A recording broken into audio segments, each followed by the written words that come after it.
박사님, 빌린의 선생님이랑 통화를 했거든요. 오, 빌린의 담임 선생님. 근데 선생님이 그러시더라고요. 빌리가 뭐 반에서 뭐 보안관 그런 걸 했는데 다른 친구가 이제 보안관 됐었나 봐요. 근데 빌리가 그 배지를 가가지고 자기가 보안관이라고 거짓말을 했다. 아이고, 저런. 그런 얘기가 있었는데 다행히도 빌리가 잘 갖다 놨다라고 하더라고요. 요즘은 반장이 없고 보안관이라고 하나 보죠.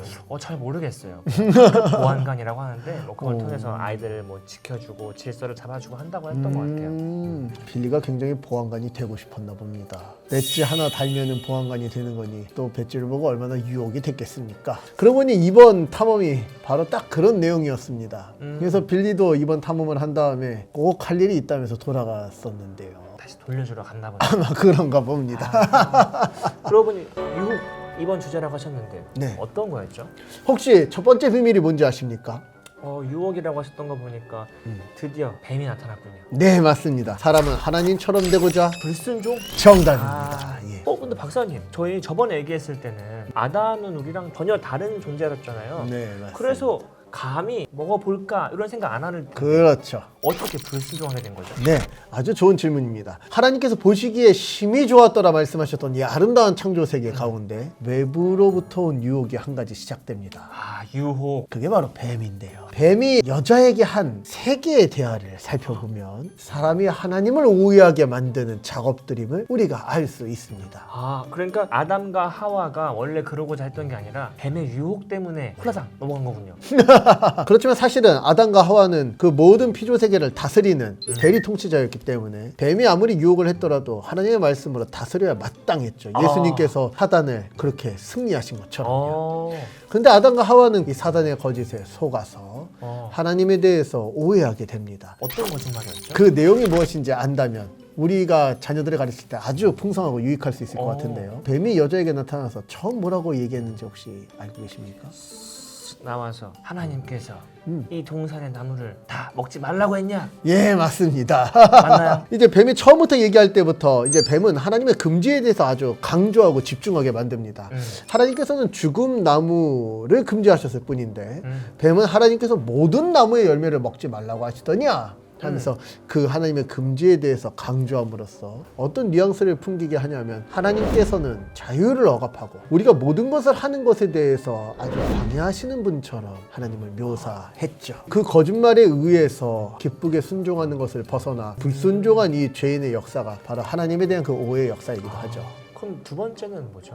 이제 그 여자가 대답하기를 동산에 있는 모든 나무의 열매를 먹을 수는 있으나 맞아요. 동산 중앙에 있는 나무의 열매를 먹지 말라고 하셨어. 그래서 이렇게 얘기하는 것 자체가 하나님께서 주신 그 무한한 자유에 대한 금지에 사로잡힌 나머지 하나님께서 주신 그 무궁무진한 자유를 이미 축소하면서 시작이 되어지고요. 조금 이상한 말을 합니다. 하나님께서 먹지도 말고 만지지도 말라고 하셨다. 맞아요. 먹으면 죽을까 하노라. 맞아요. 이야기하면서 물음표죠. 예, 하나님께서 반드시 죽으리라 하셨던 이 하나님의 강조에 대해서는 약화를 가져가고요. 또 하나님께서 먹지 말라고 하셨을 뿐인데 만지지도 말라고 하는 얘기를 덧붙이면서 사단의 이 공격이 아주 주요하게 작동되고 있구나 확인해 볼 수 있게 하죠. 그런데 사단이 아주 놀라운 말을 합니다. 뱀이 뭐라고 얘기하냐면 먹어도 그냥 죽지 않는다도 아니고요. 결코 죽지 않는다고 얘기하죠. 거짓말이지. 예, 하나님께서 하셨던 그 강조를 그대로 붙여서 하나님께서 먹으면 반드시 죽는다고 하셨는데 먹어도 결코 죽지 않는다 이야기함으로써 하나님을 아주 정면으로 대적합니다. 그러면 이때 뱀의 말을 들으면 하나님께서 거짓말장이가 되시는 것이요, 하나님의 말씀을 들으면 뱀이 거짓말장이가 되는 것이겠죠. 이 선택의 기로에서 하나님이 거짓말을 한다면 거짓말의 이유가 있을 텐데요. 뱀은 그 거짓말의 이유를 이렇게 이야기합니다.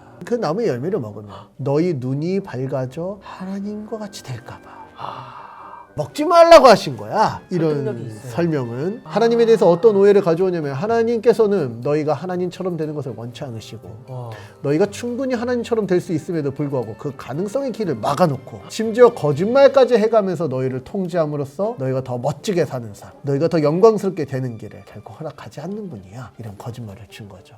신앙생활하면서 가장 많이 듣는 게 뭐 이런 얘기죠. 야, 내가 교회 좀 다녀보니까 왜 이렇게 하지 말라는 게 맞냐. 답답해 죽겠어. 교회만 안 다녔으면 다 했을 살았을 텐데 맞아. 말이야. 막 이제 이런 얘기들을 많이 하지 않습니까? 기본적으로 우리가 하나님에 대한 인식이 어떻게 되었냐면 신앙생활을 하는 것은 뭔가 자유로 억압당하는 거야. 내가 하고 싶은 대로 살았으면 더 재밌고 더 자유롭게 더 멋있게 폼나게 살 수 있었을 텐데 이 믿음이 나의 이 가능성을 제한하고 그래서 내가 더 재밌고 멋있게 살아갈 수 있는 삶을 지금 제어하고 있어. 이런 생각은 그대로 사단이 첫사람에게 했던 사단의 거짓말이죠. 그런데 우리는 이거 생각해 봐야 됩니다. 그럼 정말 하나님께서 자유를 억압하시는 분이신가? 아니요. 하나님께서는 죽음을 금지하시고 무한한 자유와 무한의 생명을 누리기를 원하셨을 정도로 사람에게 자유와 풍성한 은혜 그리고 그가 모든 생물을 다스리고 이름까지 지어줄 권한을 허락하셨던 분이죠. 하나님께서는 처음 사람을 지을 때부터 하나님의 형상으로 창조하셔서 사람을 하나님과 같은 존재로 만드실 뿐만 아니라 하나님께서만 가지실 수 있는 이 창조와 다스림의 권세를 경작하고 지키는 사명으로 연결하셔서 사람이 이 피조 세계의 대리 통치자로서 하나님과 같이 영광스러운 삶을 살도록 하셨는데요. 그래서 사단이 했던 거짓말은 이 창조 기사를 통해서 하나님께서 사람에게 주셨던 복을 살펴본다면 이것이 모두 다 터무니없는 중상모략이요 거짓말이었다는 것을 우리는 쉽게 알 수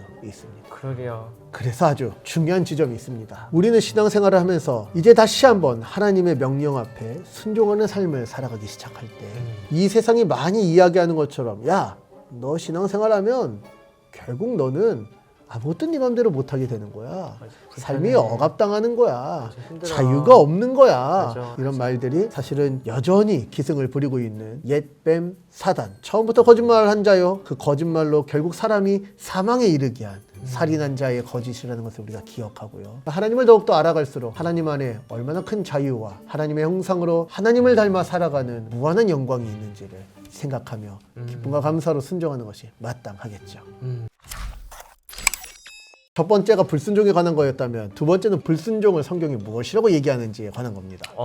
바로 죄. 맞습니다. 근데 이 죄가 무엇인지 두 번째 비밀이 아주 잘 알려주는데요. 죄는 하나님을 주님으로 인정하지 않는 마음과 행동이에요. 그 말을 들으니까 저는 좀 생각이 많아지더라고요. 그러니까 단순히 제가 이 선악과를 먹었냐 안 먹었냐를 얘기하는 게 아니라 그렇죠. 그거를 넘어서 하나님한테 불순종했다는 거를 죄라고 보고 있잖아요. 네. 이거 좀 자세히 얘기해 줄 수 있을까요? 죄는 했다 안 했다를 넘어선 아주 큰 의미를 담고 있습니다. 결국 하나님께서 다스리시는 분이시라는 것을 인정하느냐 인정하지 않느냐의 문제죠. 이 말이 조금 어려울 수 있는데 더 쉽게 말하면 이런 것입니다. 하나님께서 하나님이 되시느냐 아니면 네가 하나님이 되느냐. 아까 전에 얘기했던 그 뱀의 유혹은 결국에는 너는 하나님이 될 수 있는데 하나님은 그걸 막고 있어. 그러니까 네가 하나님이 되면 돼. 이것을 먹음으로써 너는 하나님이 될 수 있어. 이런 유혹이었다면 죄의 본질은 스스로 하나님이 되려는 사람의 모든 마음의 생각과 행동들 그리고 스스로 하나님이 되고 하나님의 통치를 다 거부하고 하나님의 주님 되심을 인정하지 않고 인생의 결정을 인생의 의미를 자기 안에서 찾으려고 하는 이것이 바로 죄라고 말할 수 있을 것 같습니다. 그런데 아담의 범죄는 아주 심각하다고 말할 수 있는 것이 첫사람 아담은 이 죄를 지을 이유가 하나도 없었습니다. 맞아, 우리랑 다른 존재라 했잖아요. 네, 맞습니다. 아담은 이미 모든 것이 부유하고 모든 것이 풍족하며 하나님 안에서 하나님을 아는 지혜로 가득했던 아담이 이 죄를 짓는 것은 아주 적극적으로 하나님을 적대시하는 그런 적극성이 들어가는 일이었습니다. 우리처럼 그냥 자연스럽게 우리도 모르게 스스로 하나님에 대해서 살아가는 정도가 아니었죠. 그래서 이 아담의 범죄를 아주 큰 죄악으로 우리는 생각해야 되고 그 이후에 우리는 모두 이 아담의 죄와 같은 동일한 죄들 늘 스스로 하나님이 되는 죄를 지으면서 살고 있지요. 그렇게 생각하니까 죄에 대한 무게감이 상당하네요. 네, 오늘날에는 죄를 죄라고 말하는 것을 아주 싫어하는 시대입니다. 그래서 우리는 죄를 죄라고 이야기하기보다는 환경이 그렇게 만든 환경의 문제로 치부하곤 합니다. 실제로 자기 자신을 들여다보고 내가 지금 하나님이 되려고 하고 있진 않은가, 자기를 하느님 앞에 세워보려고 하지 않고요. 이건 어렸을 때부터 받은 무슨 상처나 무슨 여러 가지 이유들 때문에 어쩔 수 없이 외부가 나를 이렇게 만들어서 내가 이렇게 될 수밖에 없었다고 자꾸 자기를 방어하곤 하죠. 이게 사실은 죄인이 죄를 접근하는 방식이라고 저는 생각합니다. 우리 자녀들에게 우리가 정말 잘 알려줘야 되는 것은 지켰냐 안 지켰냐가 죄가 아니라 근본적으로는 네가 정말 하나님을 인정하고 하나님께서 너를 다스리신다는 사실을 믿으면서 살아가느냐, 또 모든 것을 이룰 수 있는 권한이 스스로에게 있다고 생각하면서 살아가느냐로 죄를 설명해 준다면, 이 죄를 가벼이 여기지 않고 늘 이 죄에 대해서 회개하며 하나님 앞에서 해결하려는 그 부모님의 태도와 자세를 통해 우리 자녀들이 죄의 문제를 아주 잘 배울 수 있다고 저는 생각합니다. 이번 탐험을 통해서도 다시 한번 이 죄에 대해서 심각히 깨달았으면 좋겠네요. 네, 아주 좋은 기대입니다. 네. 우리 같이 우리의 자녀들이 죄로부터 우리 주 예수 그리스도를 의지해서 멀리 떠나 하나님의 영성으로 살아가는 자녀 되기를 소망하면서 소망하면서 함께 외쳤으면 좋겠습니다. 임마누엘! 임마누엘!